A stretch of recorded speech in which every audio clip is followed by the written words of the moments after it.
Mijaíl no podía comprender el origen de su poder personal.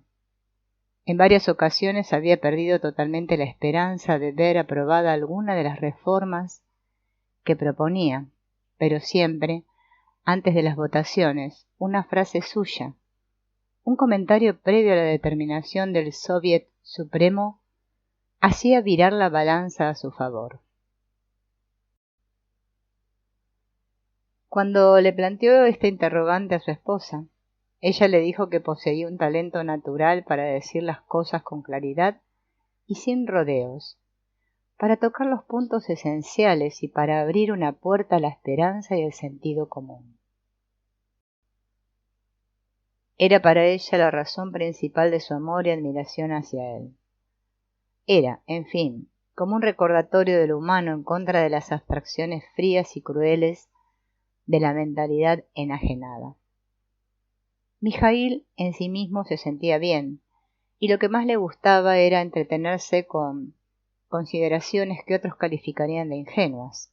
Por ejemplo, después de soportar interminables horas escuchando a los delegados de las repúblicas soviéticas defender sus intereses locales, de pronto se asombraba de que el ser humano tuviese el don de la palabra y le intrigaba saber de dónde y a través de qué mecanismos misteriosos se hilaban las frases. Cada quien poseía una forma particular de expresión, una individualidad única cuyo origen era tan misterioso como el hecho de poseer 2 brazos y 20 dedos.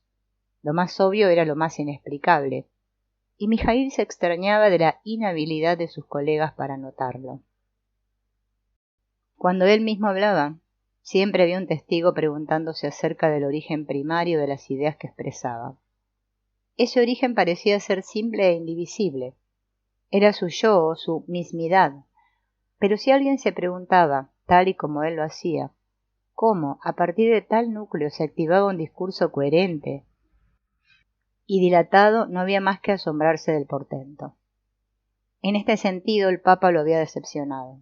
Pensaba discutir con él acerca del milagro de lo humano, pero no pudo penetrar a través de todo el conjunto de dogmas y pensamientos, basados en construcciones sólidas pero antinaturales que el sumo pontífice consideraba como básicas.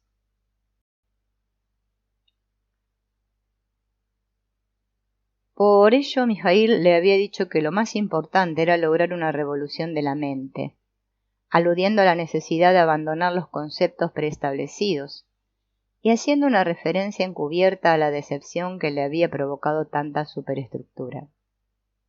Pablo II no lo entendió y se despidieron sabiendo que habían logrado un gran avance, pero alejados el uno del otro como por una barrera infranqueable.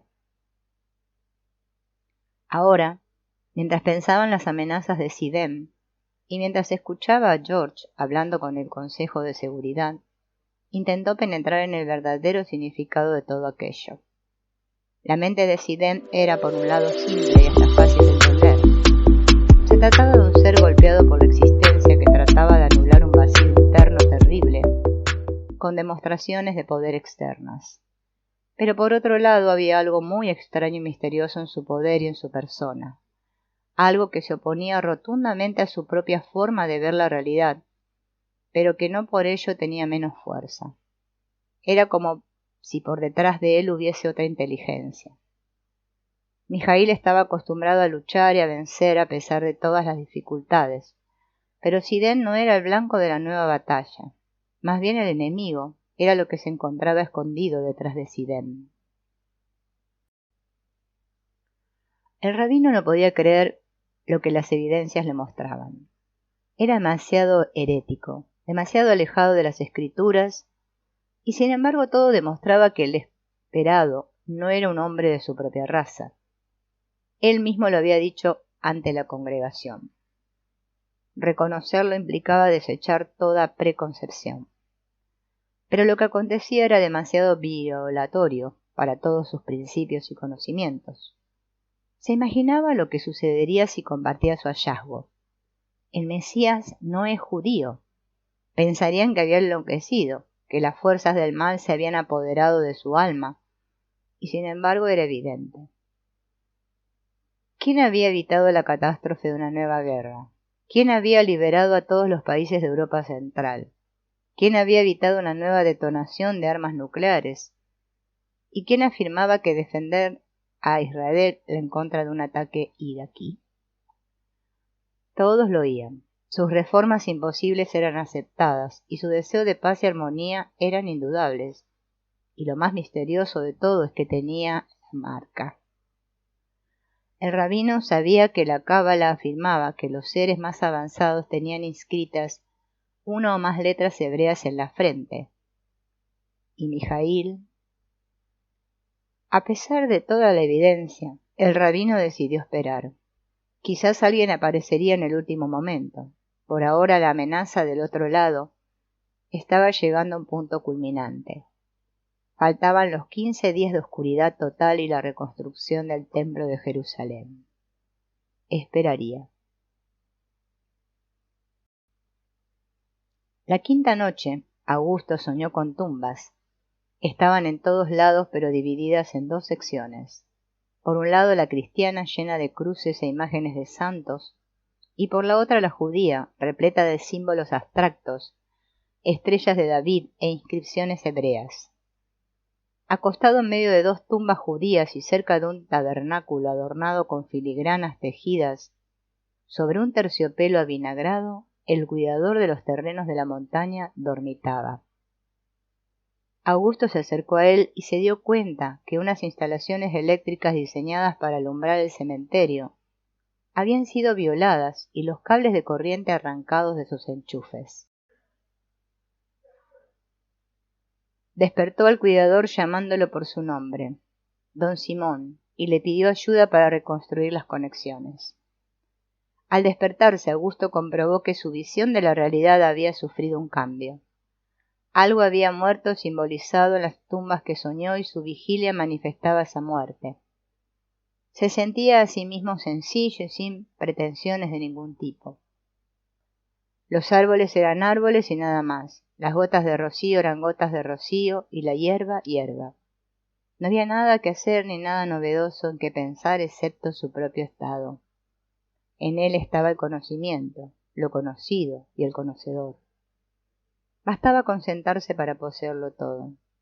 En ese momento recordó que era ese precisamente el atributo básico de la divinidad. Poseer en su mismidad los tres atributos unidos en una unidad simple. El universo había sido planeado desde allí, a partir de un sentimiento de ser en el cual se incluía el conocimiento, al conocedor y lo conocido.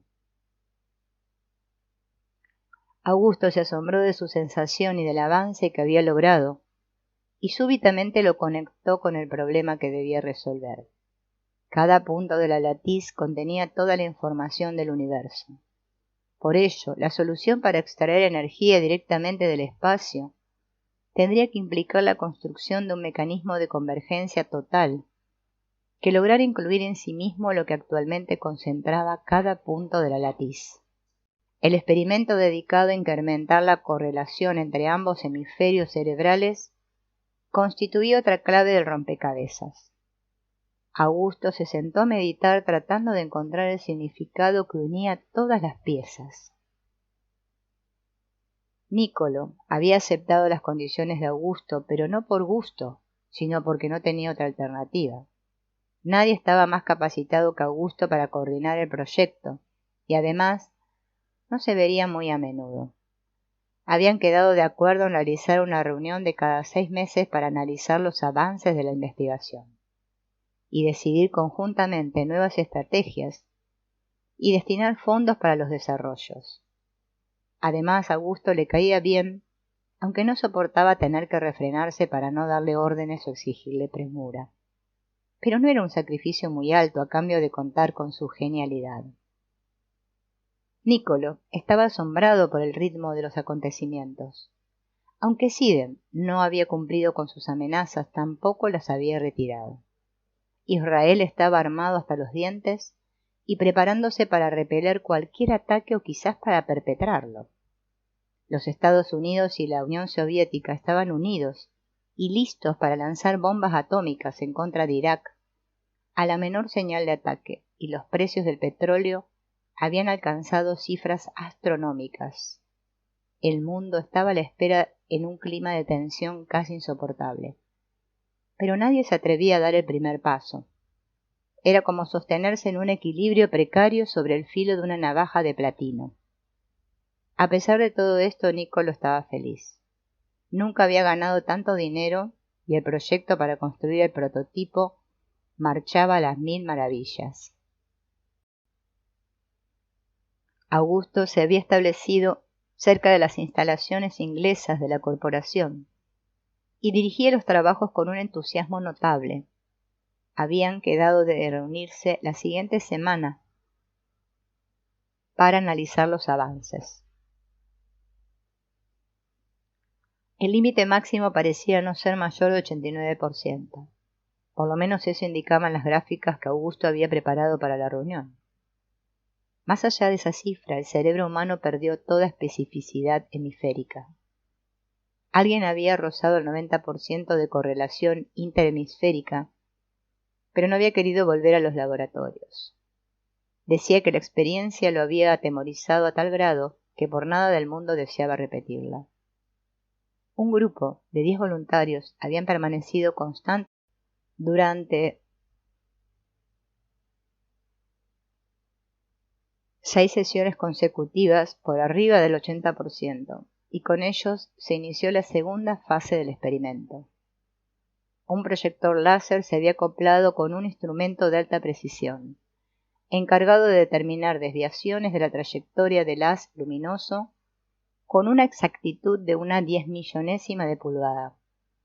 Cada vez que la luz sobrepasaba ese límite, los sujetos recibían un sonido de retroalimentación. De esa forma aprendían a modificar a voluntad la curvatura del espacio-tiempo.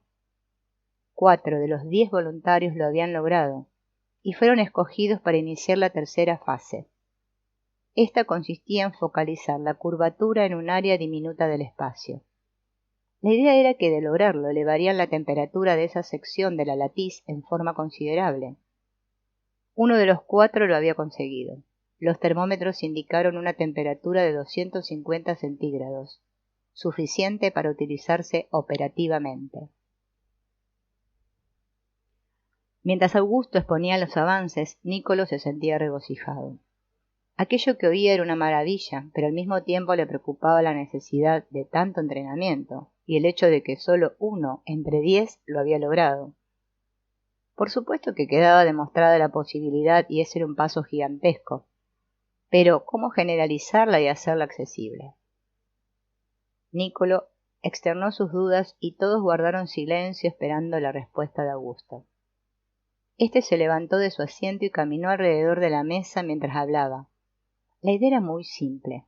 Un cerebro funcionando en un nivel muy elevado de coherencia desarrolla campos neuronales de energía que no son muy diferentes en sus morfologías a la estructura básica del espacio-tiempo. Son, por así decirlo, una copia de esa estructura. Desde allí pueden ejercer un control sobre la misma, creando en ella vórtices energéticos en los cuales el espacio se curva. Focalizando esas curvaturas se crean verdaderos focos tensionales en movimiento vertiginoso. La aceleración de esos movimientos incrementa la energía cinética de la latiz, que se manifiesta en forma de calor.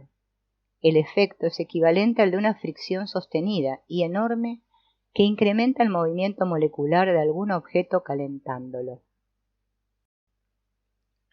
El hombre de las cavernas aplicaba este principio para hacer fuego. Nosotros hacemos lo mismo pero en una forma directa. La pregunta de Nicolo es esencial y todavía sin respuesta, pero el prototipo tendría que ser un mecanismo que logre concentrar grandes cantidades de información y que active campos energéticos coherentes y de altísima frecuencia. 2 o 3 campos enfocados en un mismo punto lograrían sumar sus efectos haciendo algo similar a lo que hemos obtenido con el cerebro humano. Al terminar la exposición de Augusto, todos mantuvieron silencio excepto Pedro. Augusto lo había invitado a participar en la empresa y se había convertido en su brazo derecho. Pedro dijo que la solución implicaría interconectar varios sistemas en serie para que uno proporcionara la energía de arranque del siguiente. La cadena podría ser capaz de incrementar su resultante energética hasta niveles prácticamente ilimitados. Niccolò se sentía tan furioso que temía que su corazón explotara. Ante él y sobre su escritorio tenía una nota escrita por uno de sus espías industriales, en la que se afirmaba que uno de los investigadores de su corporación había violado el secreto profesional y facilitado información confidencial a un consorcio coreano interesado en el desarrollo de un medio alternativo de obtención de energía. Todas las evidencias señalaban a Pedro como responsable. Envió un fax urgente a Augusto citándolo a una reunión programada para realizarse dentro de unos minutos. Aquello era el colmo.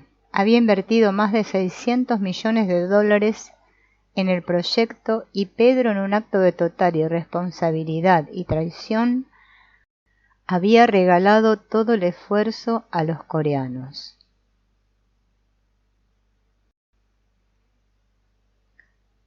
Sabía que Augusto era amigo, maestro y protector de Pedro y por lo tanto debía tener cuidado con sus palabras, pero la furia lo encendía y lo que menos podía hacer era refrenarla. Cuando tuvo a Augusto enfrente, lo saludó con frialdad y sin decir palabra le extendió la nota y puso mucha atención en las reacciones de éste al leerla. Augusto manifestó sorpresa y desconcierto y se quedó pensativo mientras Niccolò lo miraba fijamente. Por fin apretó los labios y asintió con la cabeza. Ya entiendo lo que ha pasado. Es increíble pero cierto. La única culpa de Pedro es su ingenuidad y su juventud. ¿Qué quieres decir? Tronó Niccolò.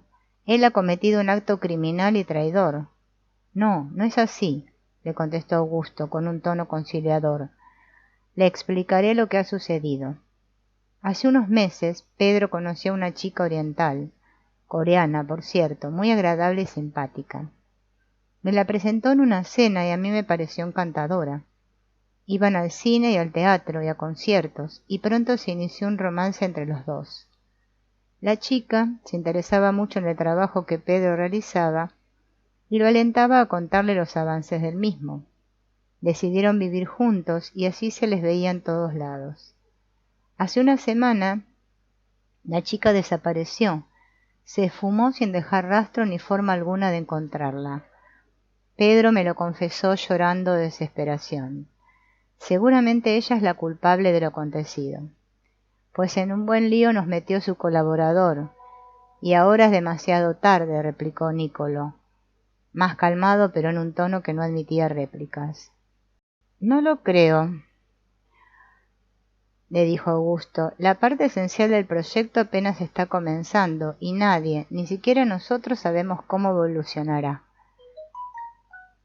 Conocemos la dirección y por lo visto los coreanos también, pero una cosa es haber descubierto que un vórtice localizado en la latiz incrementa la temperatura de su estructura y otra muy diferente, construir un mecanismo independiente del cerebro capaz de instrumentarlo. Hablaré con Pedro y lo convenceré de tomarse unas vacaciones mientras elabora lo sucedido.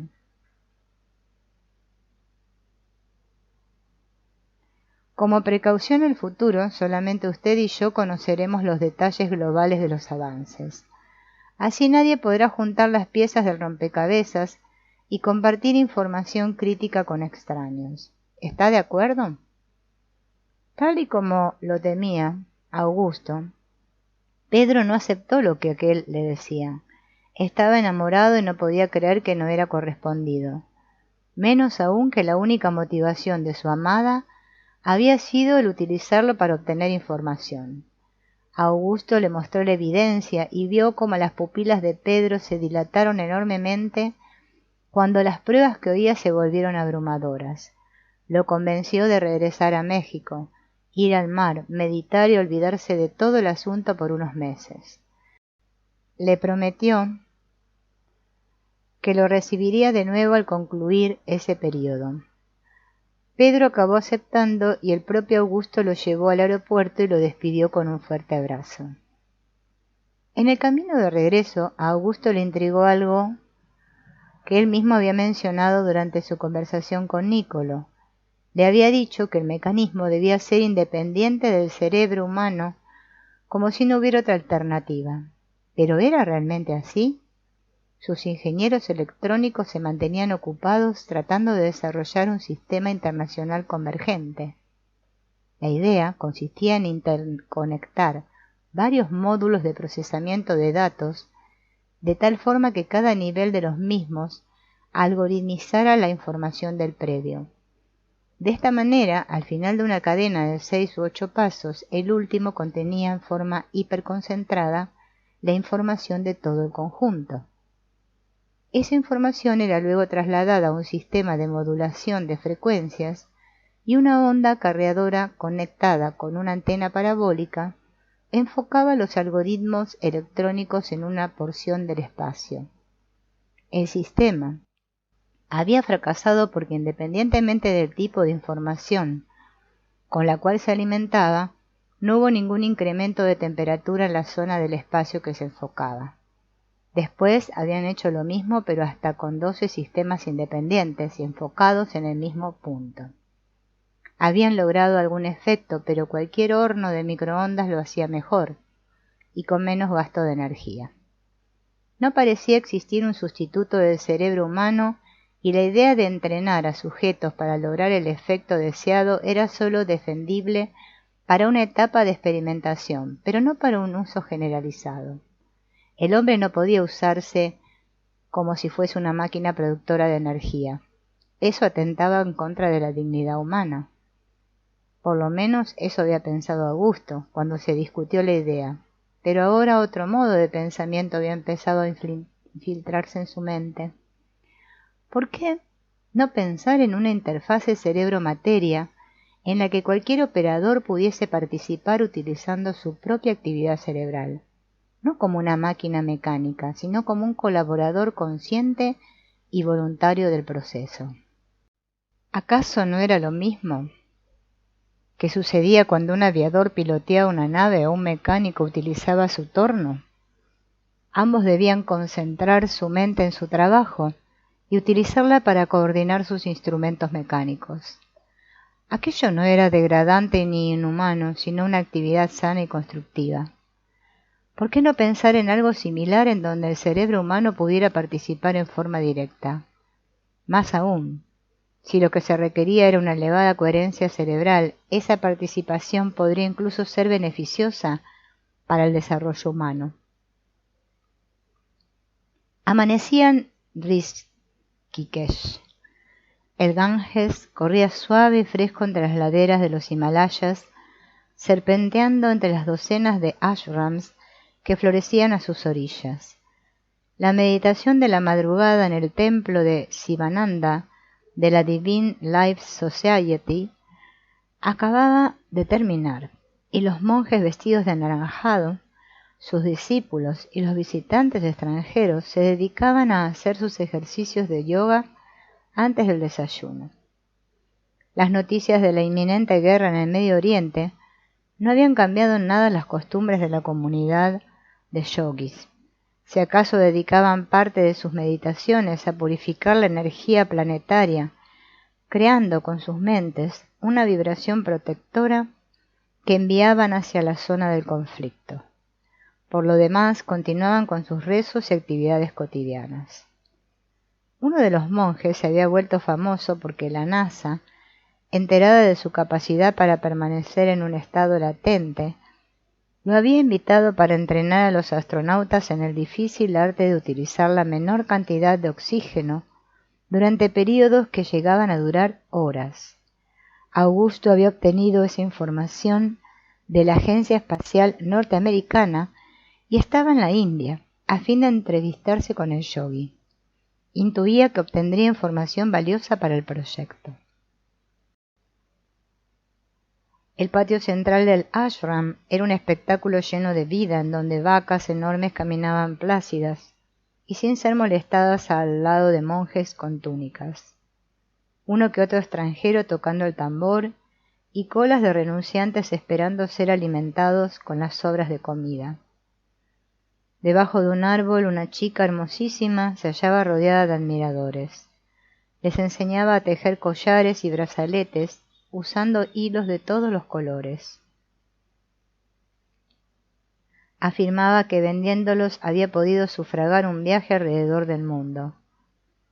Augusto se detuvo a escuchar y envidió la simpleza y naturalidad de la joven. Él, en cambio, estaba repleto de responsabilidades y con el tiempo encima.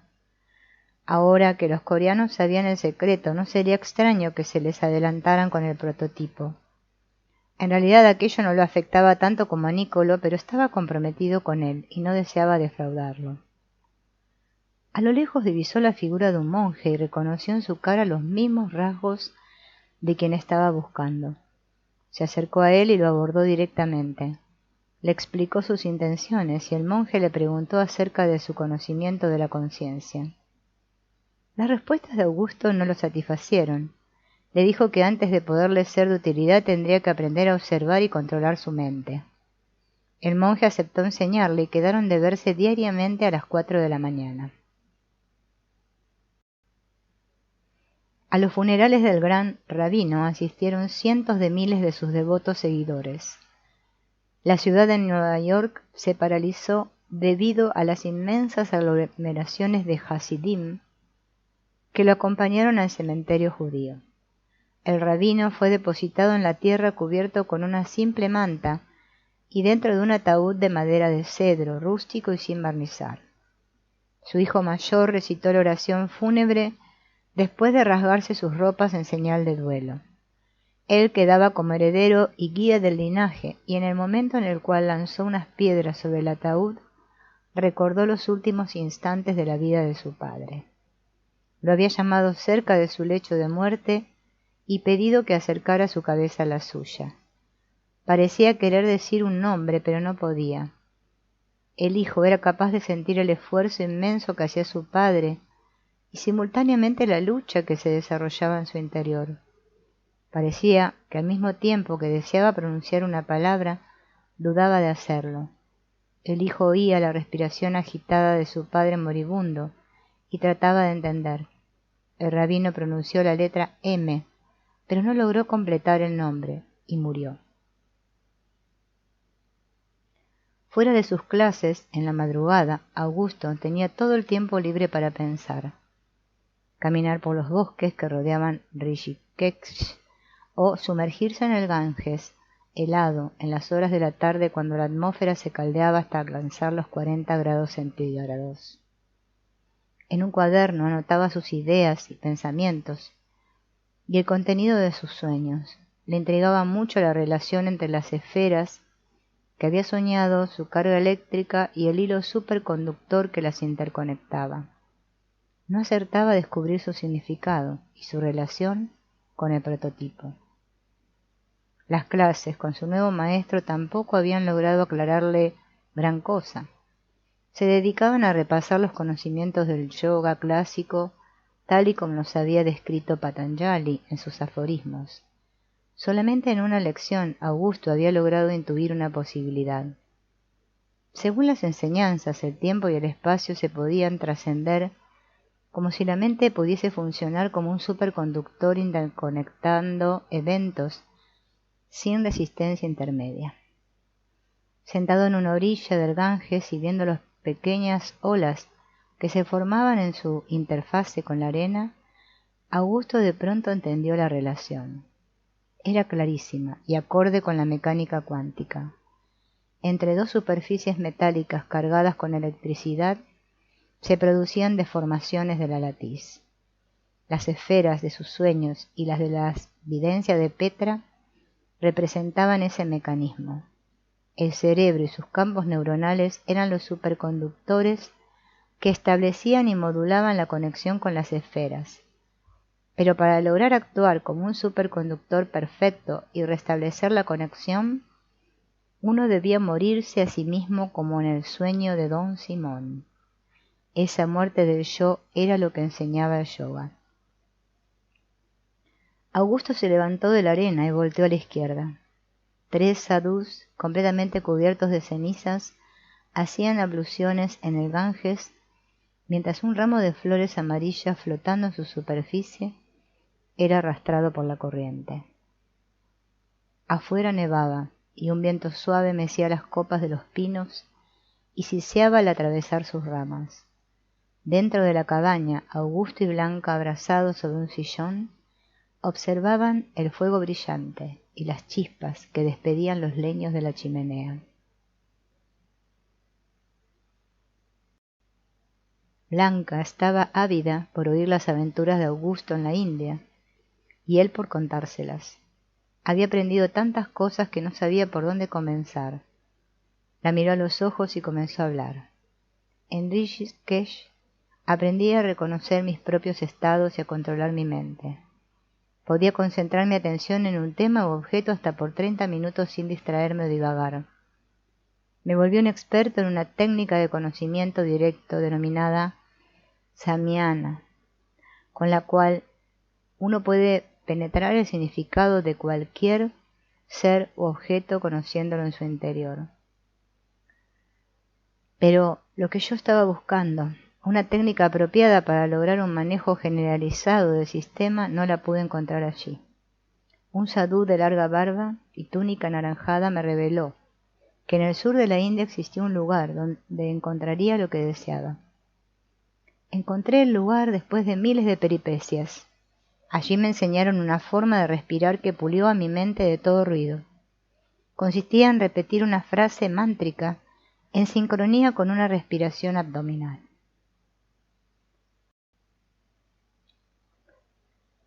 El efecto era maravilloso, porque además de la claridad mental me permitía concentrar mi atención en cualquier zona del espacio a voluntad y en la forma que yo más quisiera.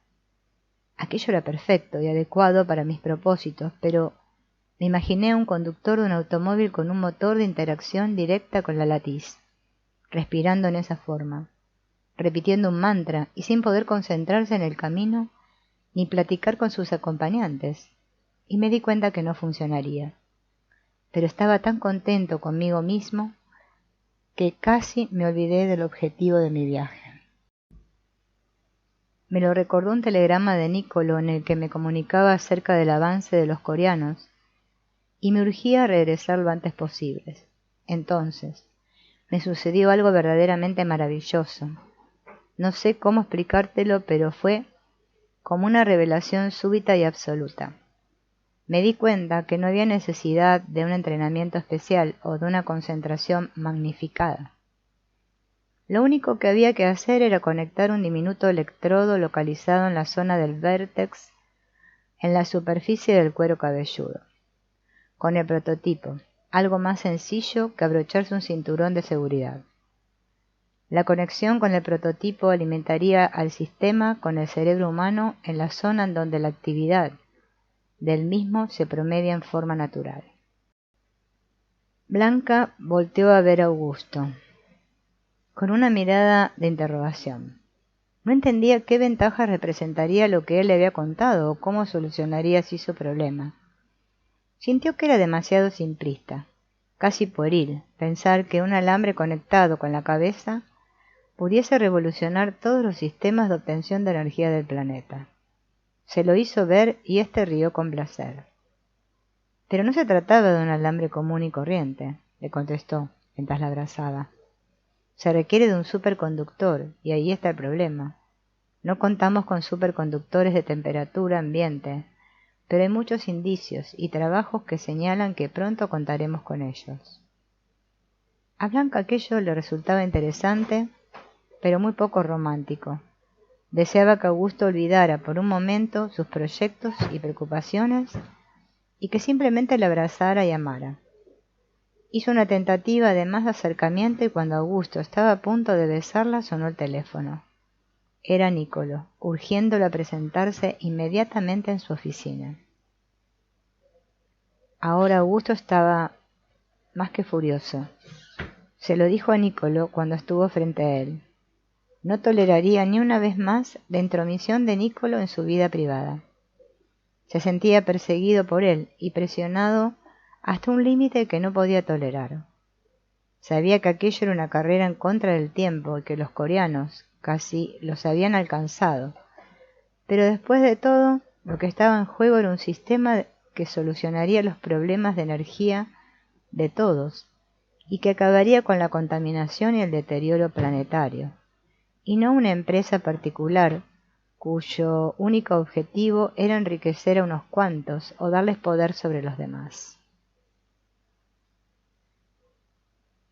Niccolo no podía creer lo que estaba escuchando. Era inconcebible que alguien que trabajara para él pudiera decir aquello. Eso demostraba una total falta de solidaridad, una verdadera traición a los principios más sagrados de la ética empresarial. Miró a Augusto calculando lo que podría suceder si lo despedía. Posiblemente se uniría a los coreanos, pero después de todo, los trabajos estaban tan adelantados que los técnicos de su corporación podrían continuarlos sin la ayuda de este engreído mexicano. Pero, ¿y si no era así? Tendría que portarse con astucia. Primero le sacaría toda la información que seguramente había obtenido en la India, y después haría una junta con sus científicos, y les plantearía la posibilidad de seguir sin Augusto. Niccolo esbozó su mejor sonrisa y le pidió disculpas. Aquello no se volvería a repetir. Augusto aceptó el gesto y le contó lo que había descubierto.